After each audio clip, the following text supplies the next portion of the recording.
আমি যখন 4 মাসের প্রেগনেন্ট ছিলাম তখন আমার স্বামী আমাকে তালাকের নোটিশ পাঠায়, তাও 3 মাসে 3টা। তালাকের নোটিশ দেওয়ার পর সে ইউরোপে পাড়ি জমায়। আমি জানতাম প্রেগনেন্ট অবস্থায় ডিভোর্স কার্যকর হয় না। প্রথম নোটিশ পাওয়ার পর তার সাথে অনেকবার চেষ্টা করেছি যোগাযোগ করার জন্য, সামনাসামনি বসে কথা বলার জন্য। তার পরিবারের কাছে গিয়েছি, তার আত্মীয় স্বজনের কাছেও গিয়েছি। তখন আমাকে কেউ পাত্তা দেয়নি, সবাই অবহেলা করেছে। অবহেলা করারই কথা, কারণ আমার স্বামী আমাকে রাখতে চায় না, তাহলে মানুষ আমাকে কিভাবে ভালোবাসবে। ডিভোর্সের পর আমার ফ্যামিলি আমাকে কোনোভাবে সাপোর্ট করেনি, কারণ দোষটা আমাদের। ওই যে 5 বছর আগে আমি আমার স্বামীর সাথে সম্পর্ক করে ভালোবেসে বিয়ে করেছিলাম। আমার স্বামী যে আমাকে ডিভোর্স দিয়েছে, আমার স্বামীর সাথে আমার এতটাও খারাপ সম্পর্ক ছিল না যে আমাকে ডিভোর্স দিবে। তবে একটা কথা আজকে আমি বলবো, কেউ আমাকে আর আটকানোর নাই। আমি যখন প্রথম তার সাথে বিয়ে করে তার বাসায় গিয়েছিলাম, তার একটা বড় ভাবি ছিল আর আমার শাশুড়ি ছিল।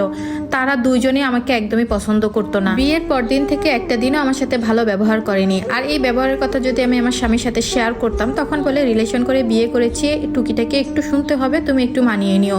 আমার হাজব্যান্ডের চাকরির পারপাসে সে একটু দূরে থাকতো, আর আমি বাসায় একা থাকতাম আমার শাশুড়ি ভাবির সাথে, আর আমার ভাসুরও থাকতো না। ওই যে দুইজনের কাজ, সব কাজই আমার করে দেওয়া লাগতো। আমার ভাবির 2টা বাচ্চা ছিল, এই বাচ্চার অজুহাত দিয়েই কোনো কাজ করতে পারবে না, অথচ এতদিন কিন্তু সে সব কাজ করে আসছে, সব কাজগুলোই আমাকে দিয়ে করাতো। সাথে তো আমার শাশুড়ি আছেই, প্রেম করে বিয়ে করেছি, বাসা থেকে আমাকে কিছু দেয়নি, এটা পারি না ওটা পারি না। ডেইলি 3 বেলা হচ্ছে রান্না করে খাওয়ানো, তার জামা কাপড় ধোয়া, তার হাত পা টেপা, মানে এক প্রকার যত কাজ ছিল সবই আমি ওই বাসায় করতাম। এত কাজ করার পরও আমার স্বামী যখন বাসায় আসতো তখন বলতো আমি কিছুই করি না, তাদের সাথে মুখে মুখে তর্ক করি, কোনো কাজ করতে বললে আমি একদমই করতে চাই না। আর সব থেকে একটা খারাপ জিনিস কি, তাদের বাসায় কিন্তু একটা কাজের লোকও ছিল। আমি আসার পর থেকে ওই কাজের লোকটাকেও বাদ করে দিয়েছে। আর এই ব্যাপারটা আমার স্বামীও লক্ষ্য করেছিল। সে বুঝতো যে তার ভাবি আর তার আম্মা আমার সাথে খারাপ ব্যবহার করে। ওই যে সবসময় তার ভাবি আর আম্মার সাপোর্টে থাকতো যে না, এখানে থাকতে হলে তাদের কথা মেনে চলতে হবে। কিন্তু এর মাঝে আমি আমার স্বামীকে অনেকবার বুঝিয়েছি, যেহেতু তুমি একটা চাকরি করো, তুমি ওইখানে একটা রুম নিয়ে থাকো, ওইখানে আমাকেও নিয়ে যাও, সপ্তাহে একদিন আসবো, আমি আমার সাথে দেখা করব, আমার সব কাজ আমি করে দিয়ে যাবো, এতে করে আমাদের সম্পর্কটাও ভালো থাকবে।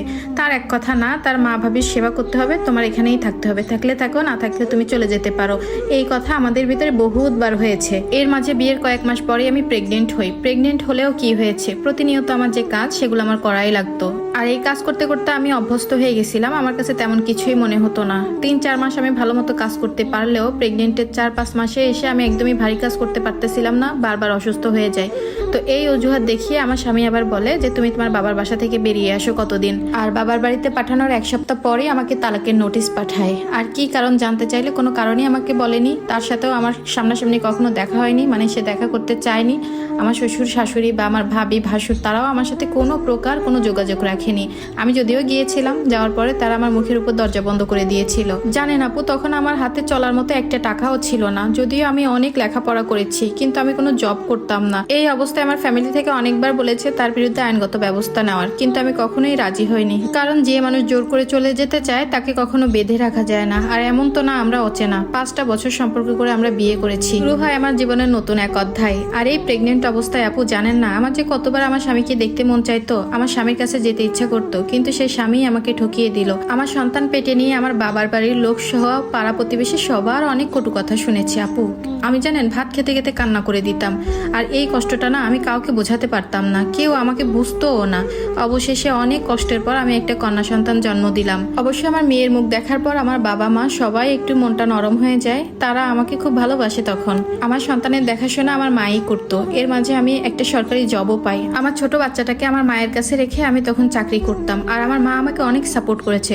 আমার মা না থাকলে হয়তোবা আমার এই জব করাটা আর হতো না, আমার মেয়েকে ঠিক মতো মানুষও আমি করতে পারতাম না। স্বামী নামের একজন মানুষ যে আমার জীবনে ছিল সেটা আমি ভুলেই গিয়েছিলাম। এতগুলো বছর সে কোনোদিন আমার মেয়ের খোঁজ খবর নেয়নি, তার পরিবারও কখনো আমার মেয়েকে দেখতে আসেনি। এতদিনে তাকেও আমি ভুলে গিয়েছি। তার মানে এই না যে আমি নতুন করে অন্য জায়গায় কোনো পুরুষের সাথে নিজেকে জড়িয়েছি। তবে আমার প্রাক্তন যে স্বামী ছিলেন, গত 3 দিন আগে ওই মানুষটা আমার মায়ের নাম্বারে কল দিয়ে জানিয়েছে সে বাংলাদেশে এসেছে, সে আবার আমাকে নিতে চায়। সে তার ভুলের জন্য অনুতপ্ত করেছে। মার মুখ থেকে এসব কথা শোনার পর আমার বড্ড হাসি পেয়েছে। আমি মাকে সরাসরি না করে দিয়েছি, কারণ আমার জীবনটা কোনো ছেলে খেলা না যে যখন যা ইচ্ছা তাই করবে। একজন নারী তার সংসার ধরে রাখার জন্য সংগ্রাম করে, ভালোবাসা দেখায়, উদারতা করে। সবকিছুর ঊর্ধ্বে যখন সেই নারীকে আঘাত করা হয়, ঠকানো হয়, আর এসব আঘাত পেয়ে যখন ওই মেয়েটা সংসারের মায়া ভুলে যায়, তখন সে কতটা কঠিন হতে পারে হয়তোবা এই সমাজের জানা নাই।